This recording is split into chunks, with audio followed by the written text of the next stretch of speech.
So for me at least, if I found like Odisha Collective, John Abraham, and then a lot of other people. And now after 90s, there is a lot of collective, a lot of people are collecting in collective practice. Process of opening our eyes to see the work of this group, of this, I suppose, collective, because in a sense collectives are formed also by the accidents of history. The sense of multiplication, the sense of multiplicity is not just a question of the numerical addition of beings or people. It's not just the fact that U and X and Y constitute multiplicities.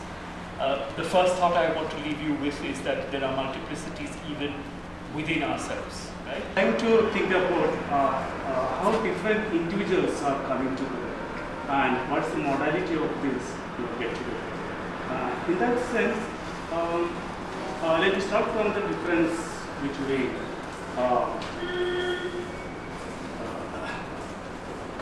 between being social and being collective. We know that being social is more like being friendly.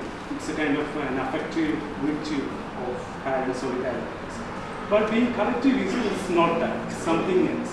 But does that mean that being collective is a little bit asocial, or to a certain extent it is antisocial? In fact, we have collectives in our history which were quite antisocial to an extent. For example, Dadaist collective, they are pulled into antisocial activities. One can say that. So collective has certain asocial aspects in that way. Like it cannot be trapped within the moralistic understanding of society. एक important है कि collectives के पीछे के motives क्या हैं, उसके पीछे के इंटेंशंस क्या हैं. I don't have any problem like Shamudro, how you say that there are terms like collective and groups and platforms. There are multiple terms flying here and there, but you are just saying that you don't have to always distinguish that okay, this is collective, so these people are excluded and these people are included. So you are making the contradiction within. If you don't allow contradictions to be there, it's not going to survive. And that is where I think you can do anything. Think about now, let me go directly to artists and collectives. I've seen artists talking about, and here also in these institutes, we talk about Kashmir a lot. I come from the same part, my research is about Kashmir. We talk about Kashmir every now and then. Artists do represent in their paintings and movies Kashmir. But the problem is, where is the Kashmiri? He's not there, she is not there. Neither are their experiences.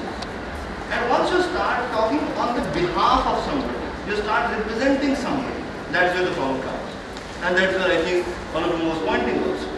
That this is the problem with, collective. You are, think about this. I generally don't use this word, but I hate Indian liberals. Because they go on talking about n number of things. Caste tick, gender tick, Kashmir tick, Northeast tick. So this is how it works in these elite circles.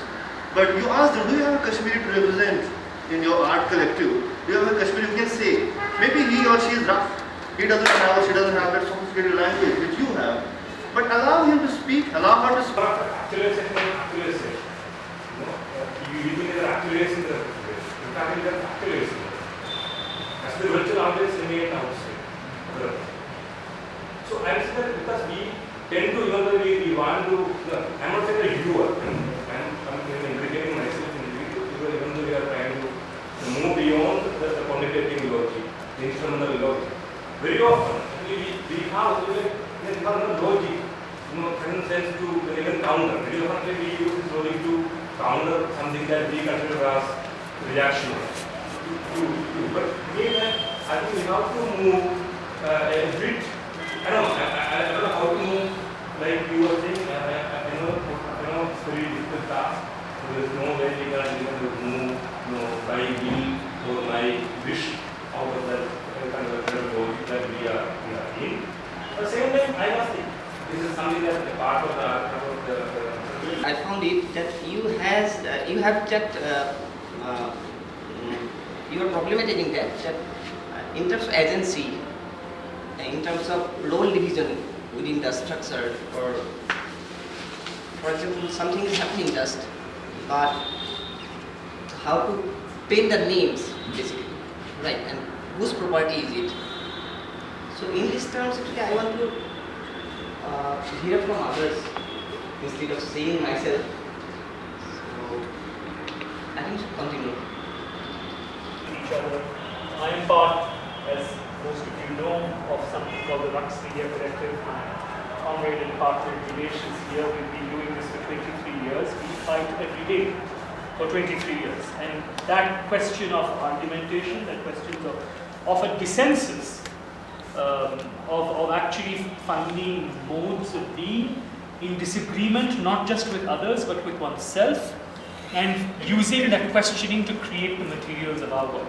So if I look at this space that you have created, one of the first, or not just this space, but also at the corner of this work table, a kind of what I would call a memoir, an autobiography, a scrapbook, a novel, a long poem in words and pictures, this incredible, many-layered piece of work that I would encourage all of you to look at.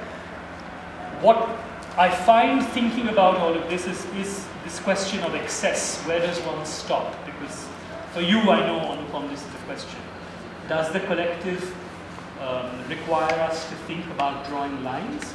Does it require us to think about drawing lines over and over again so that one creates a texture from a line, right? A line is just a collection of points that happen to be joined by contiguity. But when one draws lines upon lines, when one draws lines towards lines, one creates not just a matrix but also a texture. And I think what you, and also I must say the other works in this show, this lines of control bracketed by on two sides. So it's lines of uncontrolled, the unlines of control, or whatever it is that you're calling it. What I think that you successfully do in each instance and in each of the works is to create a sense of a world. So when I entered this space, I'm struck not by this kind of attention to one work, to one sensibility, but by thinking that here is an artist, because all of you are artists, creating the conditions for a reimagination of the entire world. Through an ability to deploy a kind of joyful, sometimes angry, sometimes playful, sometimes mad, because you are all of these things, excess that one can mobilize from one's self and the relationship of the self to the world. So you're, for instance, talking about the relationship between, which I know you've been fraught by, propaganda posters and your personal expression. I think that what's interesting right now is that some of the poster-like material that you are creating is infused by a deeply personal sensibility.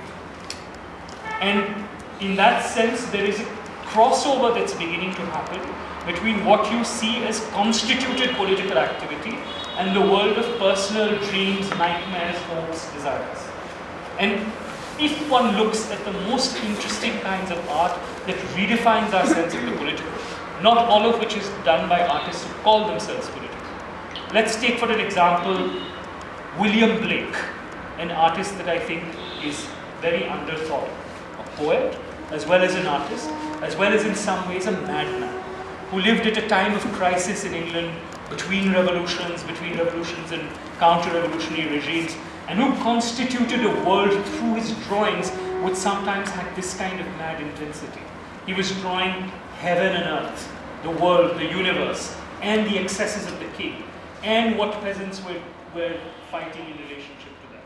You see that in the work also. There are many quotations within